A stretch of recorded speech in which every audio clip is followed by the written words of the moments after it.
Good morning student. Digital e-learning ক্লাসরুমে আমি মোহাম্মদ মিসবাহুল হক, সহশিক্ষক, ফুলকাটা Rabindrachandra high school.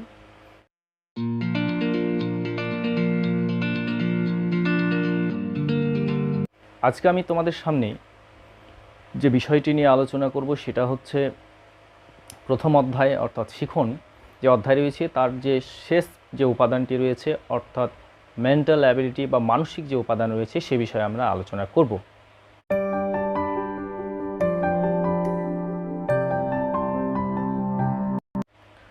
তো এই আলোচ্য বিষয়ে ডিজিটাল ই-লার্নিং ক্লাসরুমে তোমাদের সবাইকে স্বাগত জানাই। তো চলো আমরা আলোচনা শুরু করি।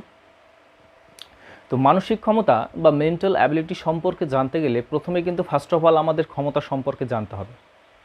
আমরা দৈনন্দিন জীবনে বিভিন্ন ধরনের কাজকর্মগুলো করে থাকি এবং সেই কাজকর্মগুলোর পিছনে যে শক্তি কাজ করে থাকে সেই শক্তিটাকে আমরা বলে থাকি ক্ষমতা। এই ক্ষমতাটা কয় ধরনের হয়ে থাকে? এই ক্ষমতাটা হচ্ছে দুই ধরনের, দৈহিক ক্ষমতা আরেকটা হচ্ছে মানসিক ক্ষমতা। এই দুটো জিনিসের ফলে আমরা বিভিন্ন ধরনের কাজকর্মগুলো আমরা করে থাকি। তো আমাদের সিলেবাসে যেটা রয়েছে সেটা হচ্ছে মানসিক ক্ষমতাটা। মানসিক ক্ষমতা কাকে বলে, মানসিক ক্ষমতার প্রকারভেদ কী এবং এর বৈশিষ্ট্যগুলি কী কী এই বিষয়ে আমরা আজকে আলোচনা করব।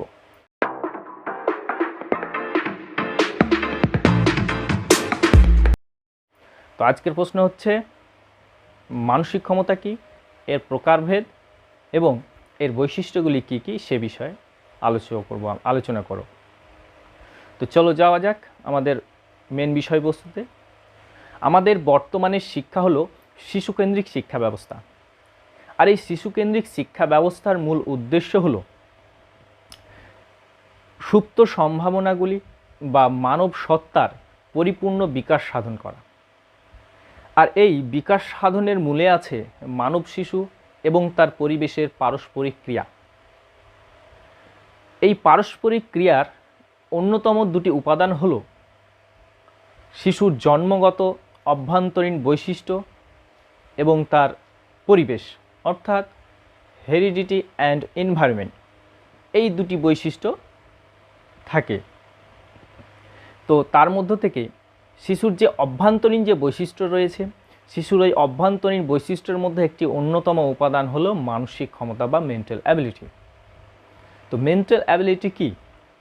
এই মেন্টাল অ্যাবিলিটি বা মানসিক ক্ষমতা প্রসঙ্গে বিভিন্ন মনোবিদগণ বিভিন্নভাবে সংজ্ঞা দিয়েছেন। তো তার আগে আমরা জেনে নিই যে এই মানসিক ক্ষমতা কাকে বলে বা কী। মানসিক ক্ষমতা বলতে আমরা বুঝি যা মানব শিশুকে পরিবর্তনশীল পরিবেশের সঙ্গে সঙ্গতি বিধান করতে সাহায্য করে এবং বিভিন্ন কাজে পারদর্শিতা অর্জনে সাহায্য করে থাকে এবং পরিবেশের সাথে সার্থকভাবে সঙ্গতি বিধানে সাহায্য করে থাকে। তাকেই আমরা মানসিক ক্ষমতা বলে থাকি। এই মানসিক ক্ষমতাগুলি হলো যেমন চিন্তন, কল্পনা, যুক্তি, বিচারকরণ, বুদ্ধি ইত্যাদি।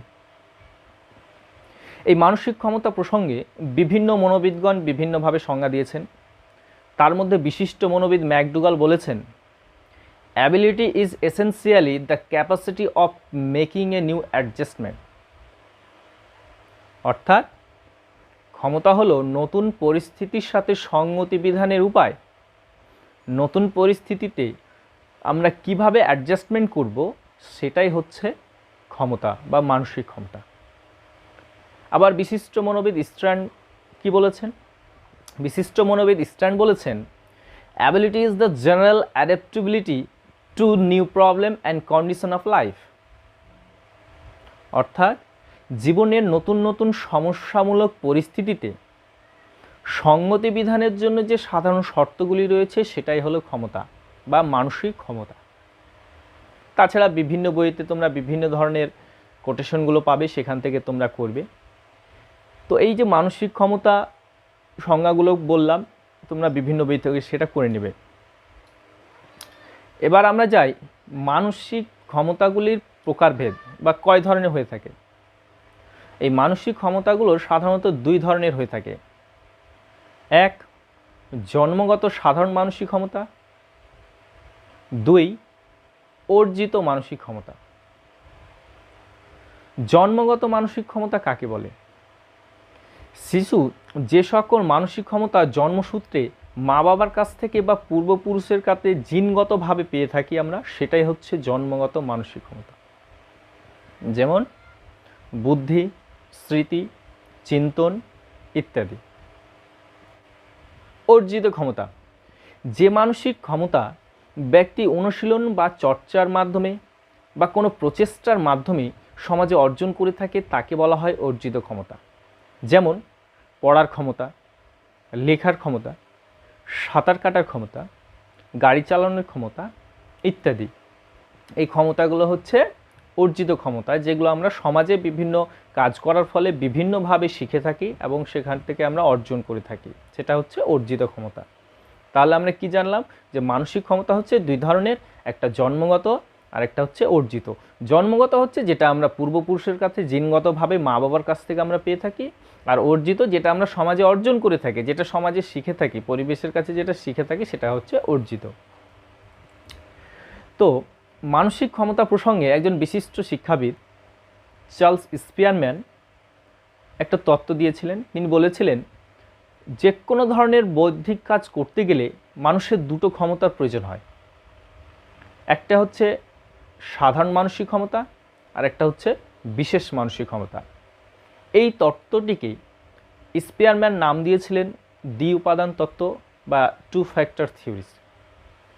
তো স্পিয়ারম্যানের মতে আমরা জেনে নেব যে মানসিক ক্ষমতার প্রকারভেদগুলি কী কী বা তিনি কি বলতে চেয়েছেন। তো ব্রিটিশ মনোবিদ চার্লস স্পিয়ারম্যান মানসিক ক্ষমতাকে দুটো ভাগে ভাগ করেছেন। এক হচ্ছে সাধারণ মানসিক ক্ষমতা, দুই হচ্ছে বিশেষ মানসিক ক্ষমতা। সাধারণ মানসিক ক্ষমতা কাকে বলে? যে মানসিক ক্ষমতা ব্যক্তি জন্মগতভাবে পেয়ে থাকে বা পূর্বপুরুষের কাছ থেকে জিনগতভাবে পেয়ে থাকে, যে ক্ষমতা সর্বজনীন,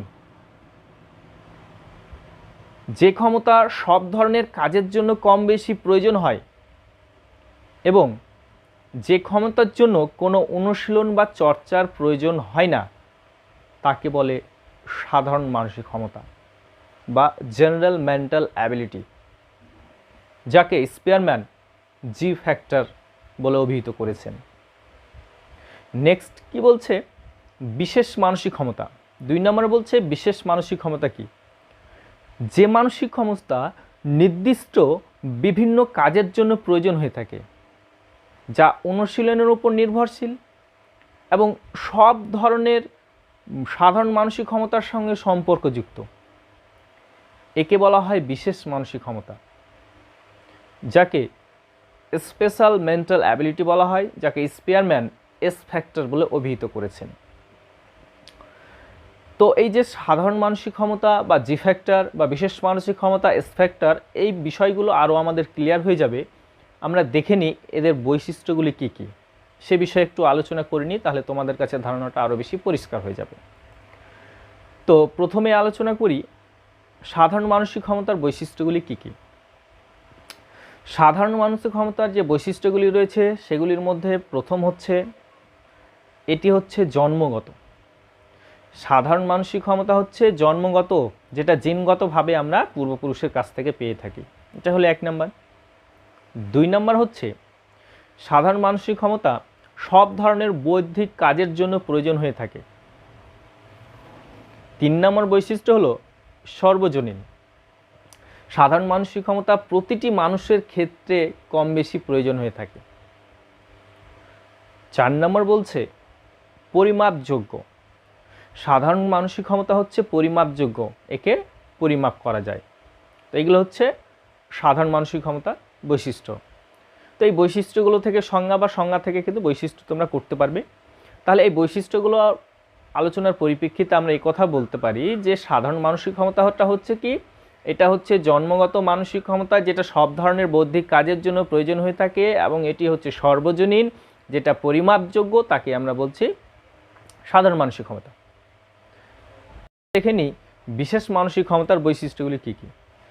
বিশেষ মানসিক ক্ষমতার বৈশিষ্ট্যগুলি 1 নম্বর বলছে বিশেষধর্মী।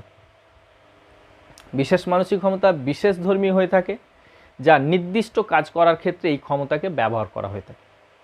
2 নম্বর বলছে অর্জিত।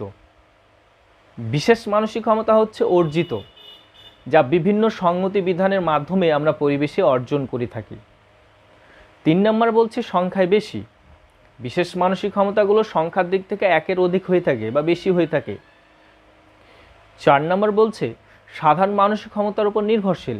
বিশেষ মানসিক ক্ষমতা সবসময় সাধারণ মানসিক ক্ষমতার উপর নির্ভরশীল।